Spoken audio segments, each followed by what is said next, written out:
नमस्कार दोस्तों, जय जोहार। मैं कौशल तिवारी और बिहनिया संझा में आपका स्वागत है।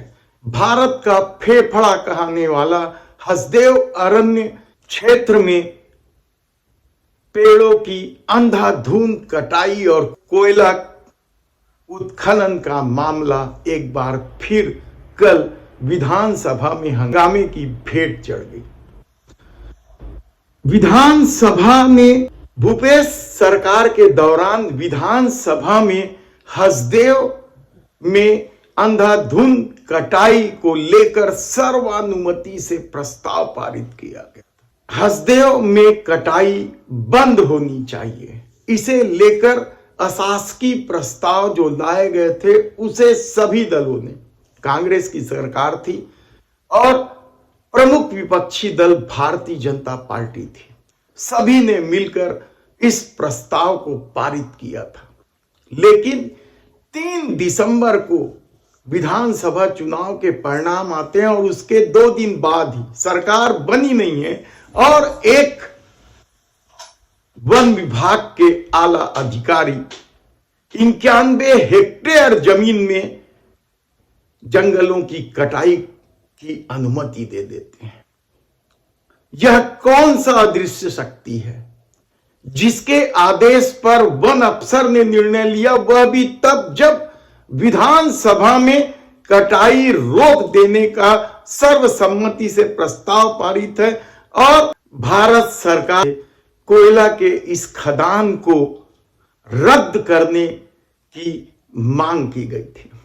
लेकिन सत्ता बदलते ही अफसर बदल गए।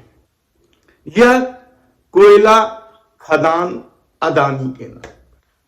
अदानी यानी देश के प्रधानमंत्री नरेंद्र मोदी के परम मित्र, जिसके लिए कई बार कानूनों को भी बदला गया, लेकिन छत्तीसगढ़ ही नहीं मध्य भारत का फेफड़ा माने जाने वाला हसदेव अरण्य तेजी से काटा जा रहा है। अंधाधुंध कटाई की जा रही है, लोग सड़कों पर हैं, आंदोलन कर रहे हैं, हसदेव बचाओ का हैशटैग चल रहा है। लेकिन इस सबसे बेपरवाह कल जब विधानसभा में हसदेव की इस अंधाधुंध कटाई और उस वन अफसर के करतूत को उजागर किया गया तो जमकर हंगामा हुआ। कांग्रेस ने स्थगन प्रस्ताव लाने की कोशिश की, उसे भी आसंदी ने मना कर दिया। यही नहीं, शून्यकाल के दौरान भी इस मामले को उठाया गया तो सत्ता पक्ष यानी विष्णुदेव साय की सरकार यानी डबल इंजन की सरकार चर्चा से भी मना कर दी।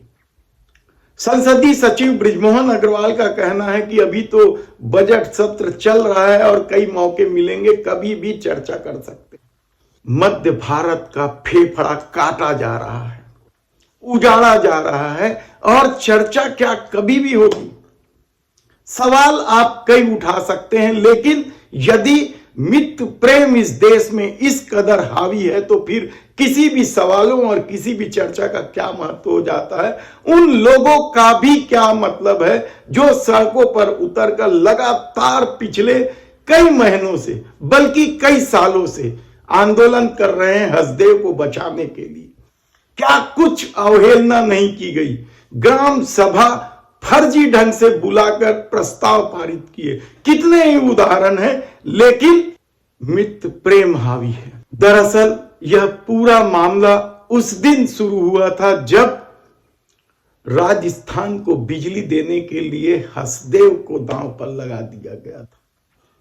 इसे लेकर छत्तीसगढ़ विधानसभा में यानी भूपेश सरकार के दौरान प्रस्ताव भी पारित हुआ कि बंद किया जाए यह सब, क्योंकि हसदेव नहीं रहेगा तो कुछ भी नहीं रहेगा। यहां दुर्लभ प्रजाति के जीव जंतु, दुर्लभ प्रजाति के पेड़ पौधे, दुर्लभ प्रजाति की जड़ी बूटियां तो हैं ही, साथ ही इस कटाई की वजह से पर्यावरण को भी जो नुकसान होना है उसकी भरपाई सदियों नहीं हो सकती। लेकिन जब मित्र प्रेम सर चढ़कर बोलता है तो फिर कहां किसी की सुनी जाती है। और शायद यही वजह है कि चुनाव को देखते हुए जब विधानसभा में प्रस्ताव पारित किया गया तो भारतीय जनता पार्टी के विधायकों ने भी समर्थन कर दिया। लेकिन जैसे ही चुनाव हुआ, अफसर को मालूम था कि भारतीय जनता पार्टी का अडानी से क्या संबंध है, और शायद यही वजह है कि सरकार बनी नहीं थी। विष्णुदेव साय ने शपथ भी नहीं ली थी और वन संरक्षक ने आदेश जारी कर दिया, अंधाधुंध कटाई होने लगी। नेता प्रतिपक्ष चरणदास महंत का तो यहां तक कहना है कि यदि कटाई इसी तरीके से चलती रही तो बांगो बांध का अस्तित्व भी खतरे में आ जाएगा। पूर्व मुख्यमंत्री भूपेश बघेल ने यहां तक कहा कि वह कौन सी अदृश्य शक्ति है कि सरकार बनी ही नहीं थी, तोड़ फोड़ कटाई छटाई सब चालू हो गई। यानी आप कल्पना नहीं कर सकते कि एक तरफ उस समूचे क्षेत्र के लोग आंदोलनरत हैं और वहीं के नहीं, आंदोलन को लेकर बिलासपुर जैसे शहर में भी प्रदर्शन हो चुके हैं। रायपुर में भी कई बार रैलियां निकल गई हैं। लेकिन सत्ता की अपनी मर्जी है, वह जब चाहे तब चर्चा कराए। कल जमकर हंगामा हुआ है और इस हंगामे के दौरान कांग्रेस के 30 सदस्यों को भी निलंबित किया गया।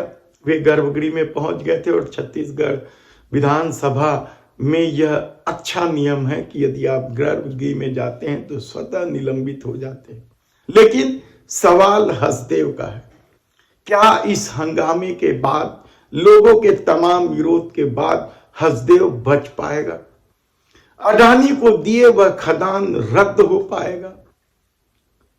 कितनी ही रिपोर्ट आई है कि अब नए खदान शुरू करने की जरूरत नहीं है, कोयले के पर्याप्त भंडार है, बिजली आसानी से मिल सकती है। उसके बाद भी जिस तरीके से जंगलों को उजाड़ा जा रहा है, मनमाने कोल परिवहन किया जा रहा है, वह कम चिंता का विषय नहीं है। पर्यावरण के लिहाज से भी, आम लोगों के जीवन के लिहाज से भी।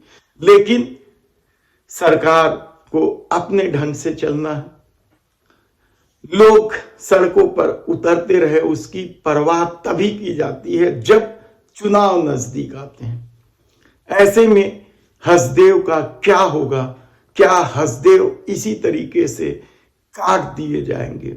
लोगों का आक्रोश उनके दिलों में ही रह जाएगा। ऐसे कितने ही सवाल हैं, हम आपको विस्तार से बताएंगे। अभी तो विधानसभा का सत्र चल रहा है और उस अफसर ने, जिन्होंने विधानसभा के सर्वसम्मति प्रस्ताव की धज्जियां उड़ाई हैं, उस पर कार्रवाई होगी कि नहीं होगी, या फिर सारा मामला अडानी के आगे बौना साबित होगा? धन्यवाद।